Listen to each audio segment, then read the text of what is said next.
It's August here in central Indiana, and Scott, it's Fingerprints on Metals, and we're back at it. And this podcast, we've had great feedback from people. Yep. We just feel so encouraged by the feedback and the questions that people hit us up with, whether it's at your place of business, in the fitness at Day One where I work out. People are asking me questions, and I'll get a comment on Instagram and from some former Butler runners and so forth, just sort of compliments and questions, so forth. So thank you. We really appreciate it. Scott and I, just as a refresher, we do this Fingerprints on Metals, not to speak so much to the elite athletes that we've had the pleasure of working with in our careers and still do, but it's deconstructing what we've learned. And saying, okay, we've learned this from Jenny Simpson and from Bob Kennedy and various, just list them all, right? And we've learned these things, and so now it's how do we take that and have real enjoyment in talking to parents of high school athletes. We've sort of focused this conversation towards the running athlete, and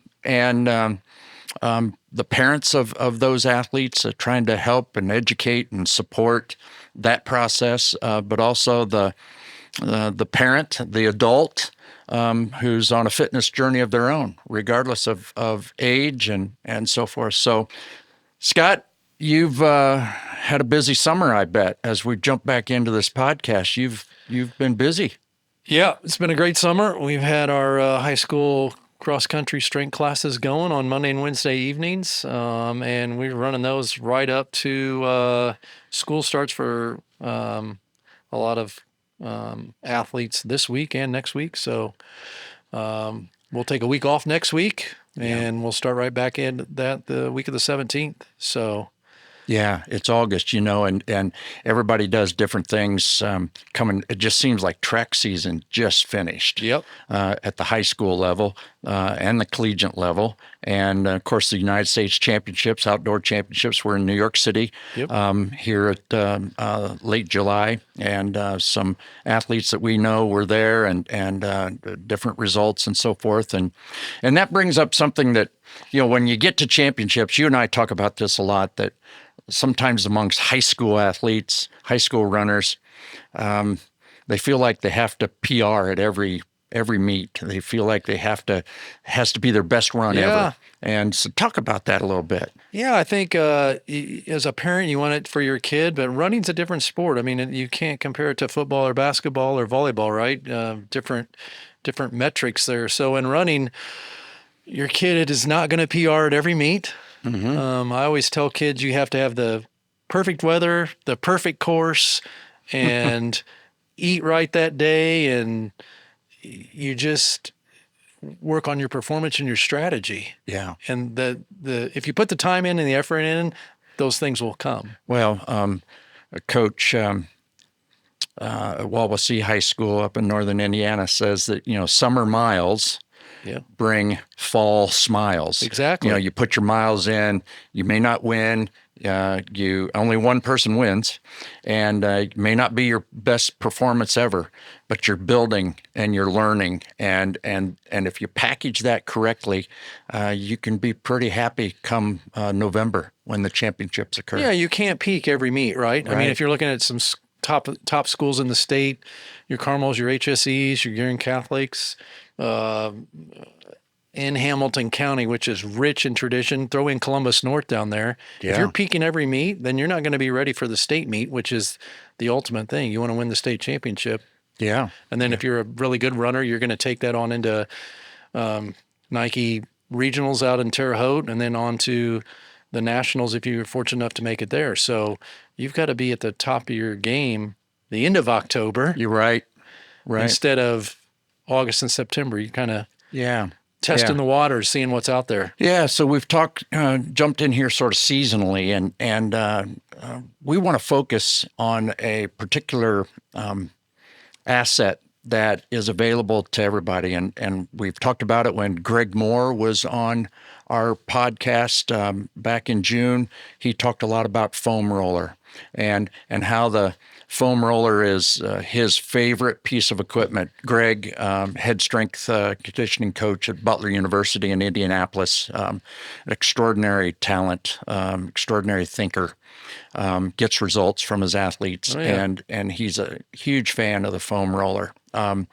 And so we thought tonight we'd talk about that a little bit and really focus on it. And some of the things is that it's inexpensive.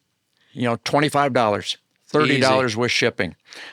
You can get a high density, meaning thick, hard foam roller. They don't have to be that. There are different grades of foam rollers. There's, if you will, from soft to hard. And it's no problem with starting with a firm foam roller. From my perspective, you got to get used to it at some point, whether it's soft or firm. You've got to get used to it. And but some things about foam rollers and maybe some of the science behind it is that the foam roller, it's been proven by research that it really helps with flexibility, and it helps to desensitize the muscle tissue at the superficial level, the subcutaneous, the fascial level, as we're getting into the muscle tissue, and it desensitizes. So therefore, when you go to activate that muscle, it has more capacity. It has more capacity for stress, and it creates the things that we talk about often is, flexibility and pliability and mobility. And the pliability really comes from the foam roller. And so it is an adjunct to increasing flexibility. How do you use it within your practice, or what kind of athletes do you see, situations you see where you might take them out into your gym and say, let's work on the foam roller, and I want to make sure you're doing it right? Yeah, I think the first thing, there's probably 5 basic things that we're going to look at. And I always start with the upper body, right? Because we're not reading the paper anymore. We're on our phone or our computer. Right. You and I both are. Right. So I start with the upper body first, and we'll do thoracic mobility. Okay. And we'll throw the lat in there too. But thoracic mobility. Thoracic area being, just for clarity, in between your shoulder blades. Right. Below the cervical spine, C7 above the lumbar, the low. Yep. You're right in there. You're in the wings of the back. So you're going to lay on your foam roller. Your glutes are supported at one end. Your head's at the other end. Your knees are bent. And then we do the old snow angels that we did as kids in the snow, right? So having some mobility with it while you're rolling back and forth over that foam roller. Yeah, you want to roll create side to some mobility. side. Yep. And then we're going to raise our arms above our head, dive down our body, and we're going to do like 20 snow angels. Yeah. And they can see that on the podcast that we've got some video that's showing this. And one of the things that I really have found in my own experience with the foam roller, as I'm spending more and more time on it at age 68, that I've sort of refound my love for that, and is that you can really get feedback from your own body.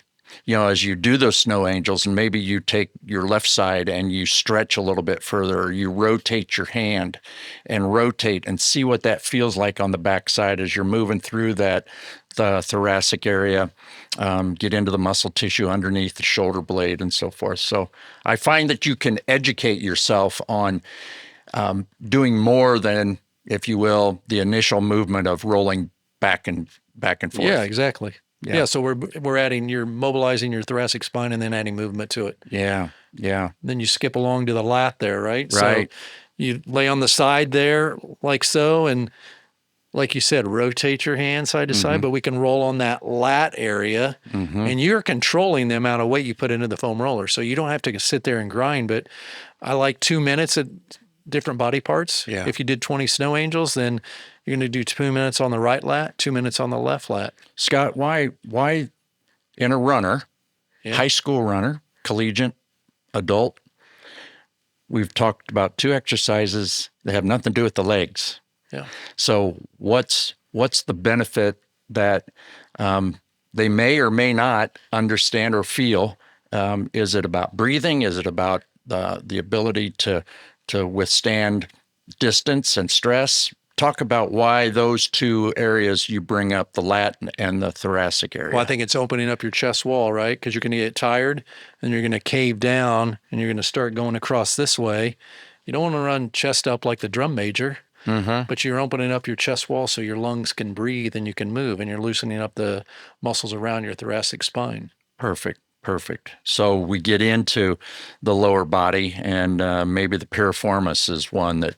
Piriformis is the big one, and everybody does this wrong. 9 out of 10 people do it wrong. From middle school athletes, high school athletes, pro athletes, our adults that we work with, everybody just sits on the foam roller and they just do this. They're just rolling back and forth.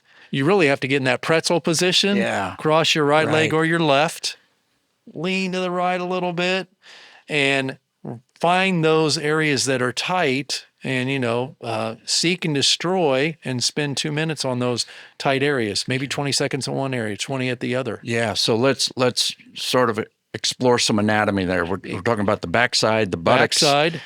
We're getting into the glutes, and we've got the top of the hip is the glute minor, right? Yeah, glute minor. Then you've got the bulb of the glute, which is the glute major, right? Yep. And then underneath there, underneath you got the it, external rotators. There's 6 of them, but everybody identifies with the piriformis. Yeah. Because the sciatic nerve comes through there. So yeah. that's the big one to do. And on God the bless the backside. people that have the sciatic nerve that pierce the piriformis Yeah, muscle, exactly. right? A certain Yeah. percentage of the population that has that muscle wrapped around the sciatic nerve. But so the piriformis is it's not fully managed with the foam roller by just staying static in if you're one just position. static and you're just rolling, sitting on it, you really have to cross your leg to open up the external rotators in your. Yeah. So again, it gets into that. This is a progression, and this is why I'm a big advocate that the foam roller is not a once in a while thing. It's like water. Have it every day. And the foam roller, you can get, again, you desensitize the muscle tissue, and so it becomes more comfortable.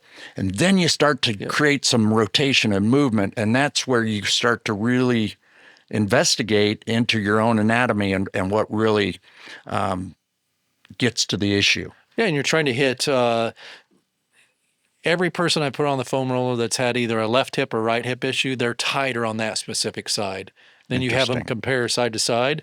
And the other thing we haven't talked about is you're trying to hit the fascia, right? Because the muscle's deep, but just underneath our skin, you got the subcutaneous fat, then you have the fascia that goes over the muscle. So you're trying to work on the fascia. If you can't get to a fascial specialist or massage therapist, you have your foam roller with you. Yeah. So for those that are wondering, well, what the heck is a fascia? All right.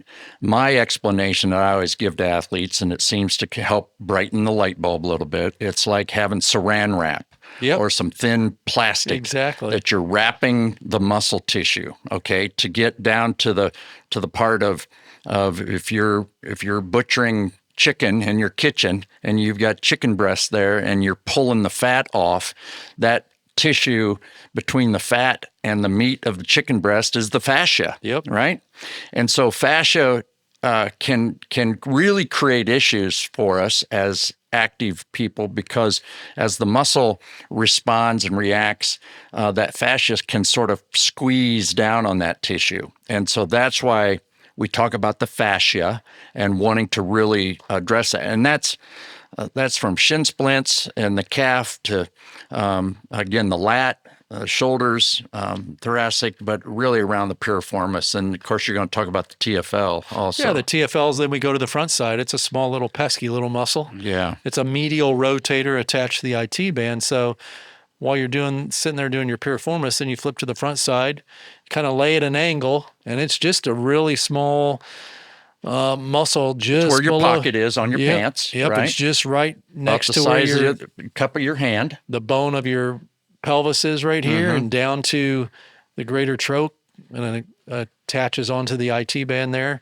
So if you can't medially rotate, if it's tight, it's going to pull your IT band out wide a little bit. So Yeah. that's another one to hit.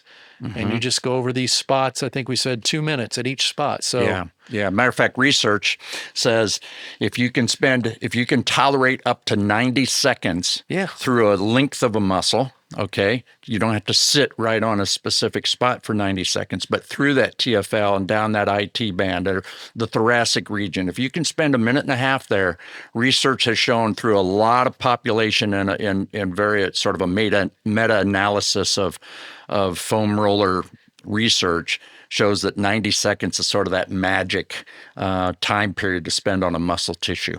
And that's why, so we talked about the IT band. A lot of people foam roll their IT band. So you lay on the side and you foam roll that, you cross your leg over and you roll down to like the lateral femoral condyle, this bone down here and up on your hip. Never roll over a bone there. And there's a lot of 5 people tell you one thing, 5 will tell you the other. The IT band's just flat. It's like a piece of taffy, right? Yeah, but if we're trying to hit the fascia, we can certainly roll on the IT band as well. Yeah, of course, you're demonstrating that here as we've got the video going of the actual exercise here tonight. And so, these are things, it's like anything else, practice helps. And sort of keeping a diary, or how did that feel the last time? What's the angle of my foot and knee as I'm going over that TFL and so forth? And same thing for the piriformis. The 5th one in your top 5 is the adductor. Adductor, and you're in that figure 4 position out here. So the groin muscle. And we're going to roll the groin muscle as high as we can all the way down to the opposite of the lateral femoral condyle, the medial femoral condyle, and get some of the meat of the adductor. You may throw in a little medial hamstring there. But those are the top 5 that I like. Yeah, and the adductor can be awkward to get to. Very awkward. And you're demonstrating that here as we look at it and so forth, but it's can also be a highly sensitive muscle tissue. Very sensitive, and then, a lot of people, we haven't talked about the stick. Right. Just personal, like the stick, a lot of people will foam roll. They're probably saying, why don't you foam roll your calf? It's different for everybody, right? Yeah. So some people, I like the stick on the calf, the hamstring, and the quad.